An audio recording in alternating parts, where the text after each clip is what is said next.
Welcome back to Goodnight Jemmy. We're continuing where we left off of finishing the ruler of vanity and moving on to the telephone. So let's continue from here. Hello? Hello?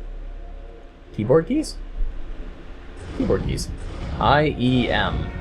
I-U. Sure. Wonder what that M is doing there.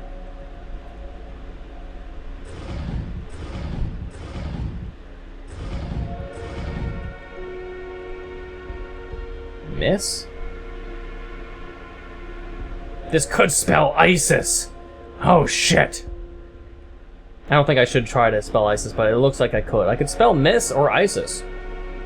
That's a problem. Oh, and you.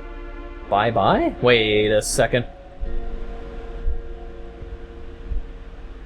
Or what? Ah, God. Oh, this headphone's killing my ears. Okay, wait.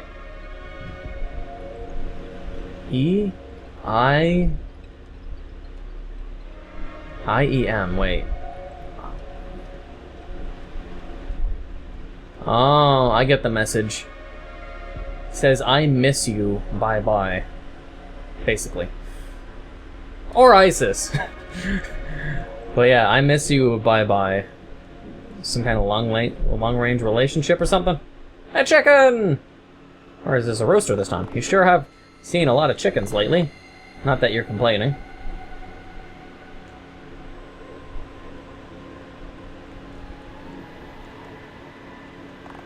The beast of solitude once lived here with all of us, but suddenly sealed themselves off from the outside.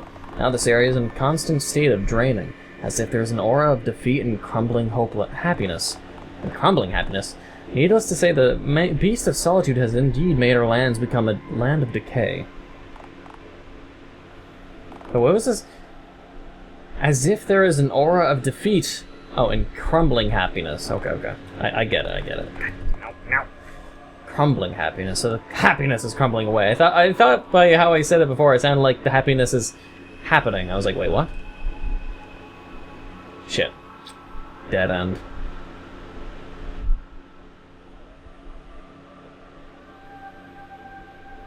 So who's this muscular nerd? The man stands stoically in front of you. Wonder why he has no shirt on. Hello, friend. I'm here on an important tech support call. Someone has to fix all these phone lines. Have you tried turning it on and off? Off and on. And I've been told I'm pretty good at fixing all sorts of things, so here I am. I'm always happy to help others out. But do you have anything that needs fixing? Although this place kind of gives me the creeps. Regardless of how many people are around these parts, I still get the feeling of isolation, like I'm all alone out there. Well, I better get to work. Oh, have you seen a raccoon around, by the way? We usually hang out and play video games together, but I haven't seen him around in a while. Well, if you see her, let her know I'm looking forward to seeing her again. How? So I can maybe go back to the other worlds and actually help the different worlds, maybe. I'm gonna have to try that out before beating the game. Receiving messages and calls from loved ones is always a nice thing. Well, for the most part. But is it really necessary to solidify relationships? That is to say, do I need to constantly speak with another just to validate my friendship or love? Deep down I think no, but my contradictory heart says, gee, I would sure love to talk to you. Huh. Well, that is an interesting topic to think about, because someone... Because I've had... How should I reference it to anything in my past? Let's say, in my past, I've had situations where it's like, for me, I like to have my space. So, usually I can be really social. Anyone I'm with, or anyone who's a partner, or anyone who's really close to me, or even just a regular gaming friend, I'll be like really social for a long while, and then I'll just be distant for a few months and just need personal time, or I'll need alone time. That's sort of normal with me. So for me, I think like the perfect relationship socially would be one where there's a mutual respect, where they know they don't need to be clingy 24/7. And same goes for me, of course. So you don't need to be clingy, just to simply show that you're affectionate or that you still love them. And that by being distant doesn't mean that the connection is crumbling or changing in any way. You don't need to validate as a means of sort of objectifying and reinforcing your ego that there's nothing wrong. And those who need constant reassurance that nothing has changed, nothing is wrong, it's just a means of ensuring a huge insecurity and a weak mind. I mean, not to say like I'm calling people weak-minded if they have that issue. It's an issue for a lot of people, even for me. I've had that as issues. The same with jealousy, which is basically what it is. It's a subcategory of jealousy, and if you have it, it's really hard to shake off, for sure. Believe it or not, this era used to have a lot more cheerful and bright, but now we are cast into a sort of somber existence. Yeah. So yeah, I mean, it's hard to really say. There's a lot of things one could say about relationships, jealousy, seclusion, needing alone time. I always love my alone time. I'm a fucking hermit, after all. You wish you could play with the chook for a bit. You have an important task to do. Oh, I want to play. Why is it called chook?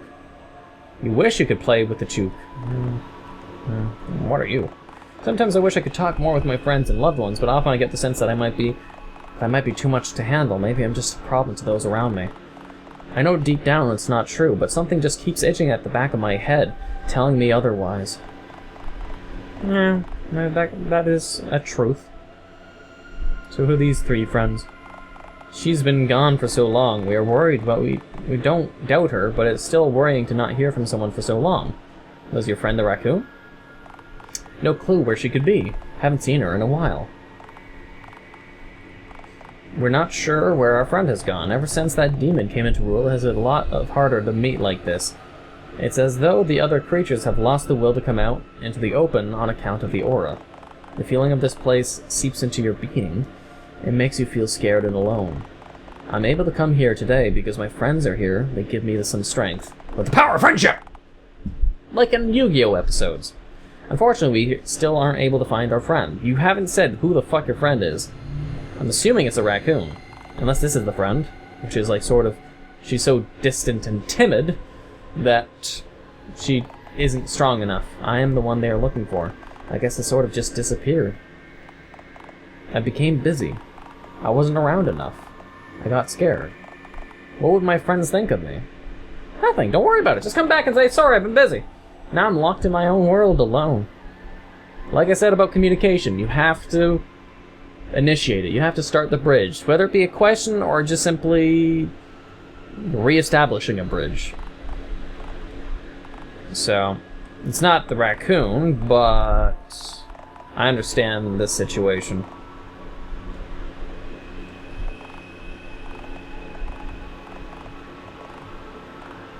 Yeah.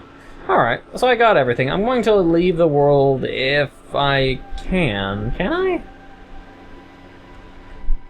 I don't know. But I'm going to have to see if I can talk to the raccoon and bring the raccoon to that guy, seeing if that can change anything. Because apparently the worlds are connected in some way.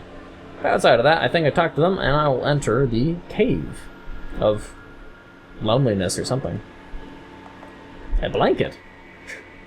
The pillow fort of isolation. Or the blanket fort of isolation, one could say. Oh, hello. Oh, someone is here. I hope they are kind. Please. The beast cowers at your presence. What will you do? What gift? I don't know what gift I have. I have balloons. You dig through your pockets for something to give to the beast as a token of peace and friendship. You pull from your pocket a ring of gold. Atop the ring sits a large clear stone you assume to be a diamond. You get on one knee and present them with a piece of jewelry. I don't like this. I don't know you. Why would you give a gift like this to someone you don't even know? The demon is flattered but cannot accept your gift. You're sent away with a tense awkwardness in the air. Ah, well, that's a shame. No messages. Well, if I don't fuck up with the other enemies, that means I don't get to meet these people. These hands grasp at air and anything else near them. I think they might be reaching out for help. If I were you, I would still avoid getting caught. True. The other one is just sort of marching up and down. I think it's going to be more... it can detect by seeing me that...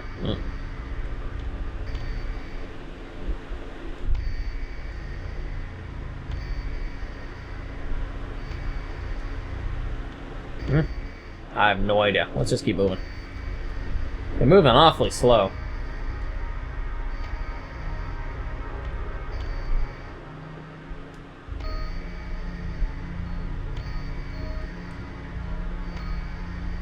Why is that one just alone? It's seriously just alone in that room. It can't even move. Alright, well, let's try again. Apparently it didn't like the gift. It was too awkward to try to be super friendly and give a gift. And then afterwards, of course, I'm going to visit the raccoon.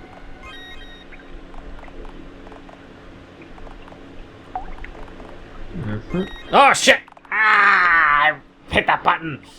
Oh, fuck it. I have to do it again. Okay, I'll be right back. Alright, this time I'm going to be very careful to make sure I don't accidentally hit the fucking same option. Because I'm hoping the second choice will be the right choice. So, boop, boop. Yes. Yes. Reach out would be intimidating. Saying sorry, I guess, would be a good way of breaching. I mean, it could be awkward, just be like saying sorry for not doing anything, but...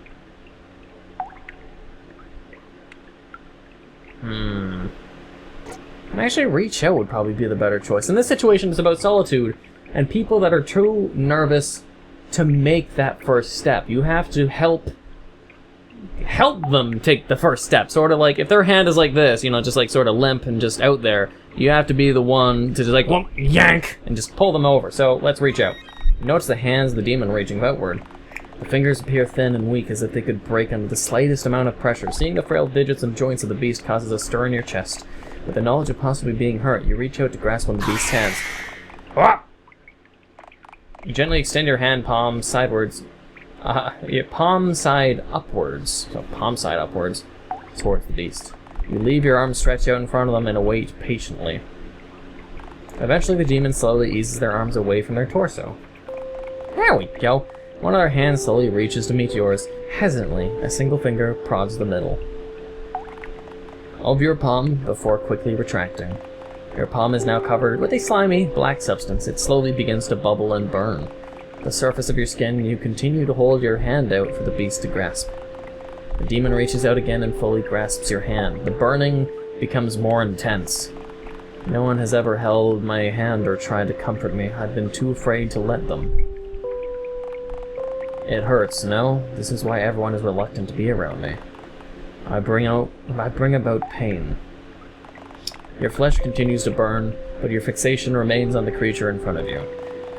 You give the beast's hands a small squeeze to assure them that you don't mind the pain. Your only hope is that you can somewhat ease the pain they are going through. You are released from their grasp. The beast examines your hand, noticing the red exposed flesh. Why would you go through such lengths for a stranger? The demon begins to cry softly. I'm happy that you've done this for me. However, I do not want to be alone like this anymore. Maybe I will be able to find others out there who are willing to be around me, even if we risk hurting each other. Or hurting one another. I'm glad that I got to meet you. I feel as though, maybe, there's a chance for me out there with anyone else. Oh, there's a chance for me out there with everyone else. I feel hopeful. Thank you again, friend. You give the demon a nod and quick wave before being sent away. You hear voices echoing in the distance. The beast of solitude has stepped out of the darkness. Don't worry, we can hold hands. We just need some gloves. That's kind of funny. Now I'm going to examine a world I've already accomplished, seeing, one, what the raccoon has to say. Or actually, wait, was it this world? No, it's the teeth world, shit. The markings are crisp and easy to read on the ruler. Tooth, and it has a health. Oh shit, I can't venture into the tooth. Oh. Maybe I can after. I'm assuming as soon as I do the brain, I'm just gonna go to sleep and everything will end, but I want to see the raccoon. Then it'd be like, what if I went into the telephone world first to meet the guy who said he wants to talk to the raccoon, then I talk to the raccoon in this world? Would there be a message I could actually give the raccoon? But since I went tooth first instead of telephone first, that I missed that opportunity of maybe talking to the raccoon who's guarding the sunflower seeds. But outside of that, that's just it. I'm gonna have to just end it here. He's an interesting boss. I'm not sure if I could really add anything philosophical about it. It's just solitude. Sometimes friends are there to help, even if the help makes it so you hurt each other, but it's a process. Like, A true friend will be there no matter how hurt they possibly will be. They will be a friend. If it's a true friendship, they will not run away. If they run away, you say fuck them. A little harder. There's a situation like, usually there's two types of friends, I'd say. If the one that is the type to run away when you're in trouble, the one when you're in need of help and your friend runs away, there's two situations of why they would. One, they're not a friend, they're dipshits. The second, not to just label them all as dipshits because they ran away. The second is probably because they themselves are also in their own rut of issues and they can't handle another person's issues. So do not be quick to accuse someone who's not able to endure your pain on top of what their pain is. The one thing I do see is with the part when I say miscommunication is usually the biggest causer of conflict. If you have a friend who you think betrayed you, you have to put a little more thought, less about your own needs, your own selfishness, your own sorrows, and think more about what if they too are in the same pain, and my added pain would only cause them to double their own grief. And that is, I think, my lesson of the day with that. It's not to be quick to judge in a situation where you are hurting and you need help. You have to still think in the perspective of if others are also hurting, because believe it or not, other people suffer, and if you suffer, of course, you are not the only one suffering in the world. You are not unique in suffering, and it's not a race to see who suffers the most, and whoever suffers the most is the highest priority. It's just simply, you have to let loose all the pain, and both of you can try to handle it once. If they're not ready for that, you give them space and time until they're ready. If they're not willing, if they're not ready, then it might be because they're simply dipshits and they just are like, oh man, this person's depressed, wow, they're so negative, I'm going to leave them, sort of shit. And I've seen that plenty of times too, and I hate them for it. But that's just about it. So I hope you enjoyed this episode. If you did, please leave a like, comment, hit that subscribe button, become a subscriber, and hit that bell notification down below, please. If you did, and you already have, and you enjoy this series, please look forward to the next and possibly last episode. So until the next time. Scared you're going to do something stupid? No! I'm on webcam, talking to people, to a camera, and uploading videos on YouTube. Clearly, I'm not afraid of doing something stupid. I advertise stupid.